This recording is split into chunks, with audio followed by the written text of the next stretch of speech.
Okay, so while I might be clinically insane, I actually love my job. Do you love your job, Ari, by far? Yeah. We love our jobs. All right, y'all.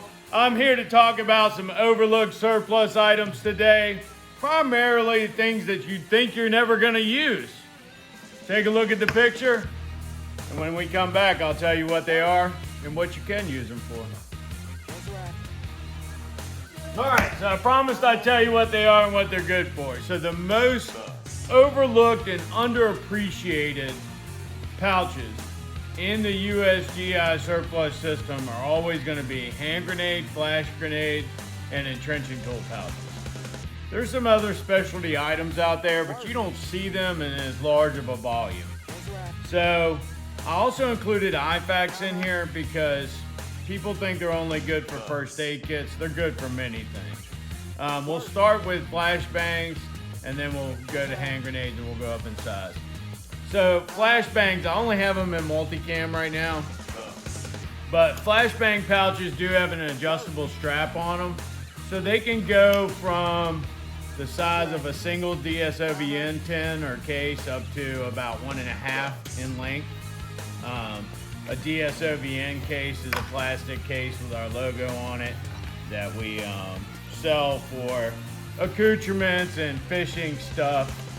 Now, the hand grenade pouch, that is probably the most useless pouch outside of the military until we came up with these case ideas.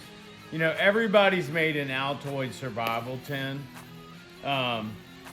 We just went ahead and got some that are branded because it costs more to buy Altoids than it does to buy the empty tins. And then, of course, we put the cases in there too. You can get 2 of them in there, snaps just fine. Does take some stretching. After the first few times, though, it doesn't really give you a problem. There's one in ACU. We sell a lot of these, believe it or not. Char cloth tins, you can make char cloth out of these. You can make little pocket survival tins out of them. They're not water resistant, of course. Soon I'll have a version that'll have a candle in it.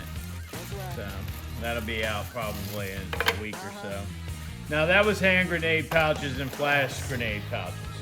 Those are kind of not really useful until you start thinking about all the small things that could go in them. And since they all have MOLLE, they fit real well onto 2-inch pistol belts or onto MOLLE systems. Now, this is a standard IFAK, individual first aid kit from the ACU period, obviously. Well, UCP, Universal Camouflage Pattern. It wasn't very universal, other than the fact it didn't really work well anywhere. A lot of packs and poncho liners I get are actually dyed green or black on top of the UCP. Sorry, I ate an MRE for lunch. I'm kind of regretting it. All right, so this is an IFAK kit. Now, these are actually really good for a plethora of things. I haven't tried them with a large tin yet. I don't think it'll close on one.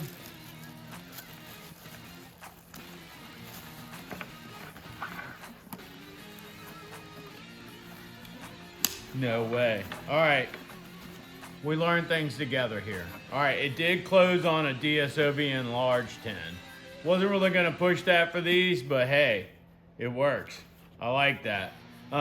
These are good tins too, by the way. We do sell those.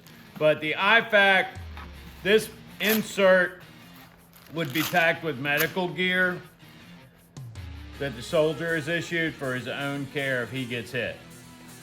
So, that's the old school version. There's a new school version that's recently becoming available, and these are made by Rig Eagle, but it's got North American Rescue on the tag. So I'm presuming North American Rescue is making all the stuff that goes in it, and thus they got the contract for the pouch as well. All right, so this one, it would be on your MOLLE. You pull out on that tab while you pull up on the kit. And that's so that this kit does not get torn open. All right, now I haven't tried pulling it in its fast feature, but it works just fine. All right, that's the fast feature where you grab it by its loop and you pull it out. Then all your various first aid stuff would be wrapped in here. So as I'm looking at it, I see a 4-inch compression bandage is gonna fit in there. And then I'm probably gonna get some gauze in there. The only thing that alarms me is I don't think I can get a tourniquet in there with that stuff. So a tourniquet's gonna have to be in a separate carrier for me. But I don't know what they carried in that. If that was just a tourniquet carrier or if that had medical supplies in it. I haven't looked it up yet. All right, we just got those in yesterday, so. They were kind of a surprise. I thought it was gonna be the old school IFAC, but in multicam. So I was actually really impressed by these. These are a lot stouter than the other ones, and they don't stick out as far. And once they're filled, they're gonna be rounded and they're gonna kind of be under compression. So when you pull that, it might actually pop. All right, the last one is the entrenching tool carrier. And the entrenching tool carrier, I gotta be quite honest with you. If you don't have an entrenching tool, there's not a lot that really goes in here well, other than cordage and soft stuff. But since we have the DSOVN large tins, they actually fit in there really well. And they give you just a little bit of space at the bottom that you could put a baggie of tinder in there. We sell a variant of this as a less than 1 pound survival kit.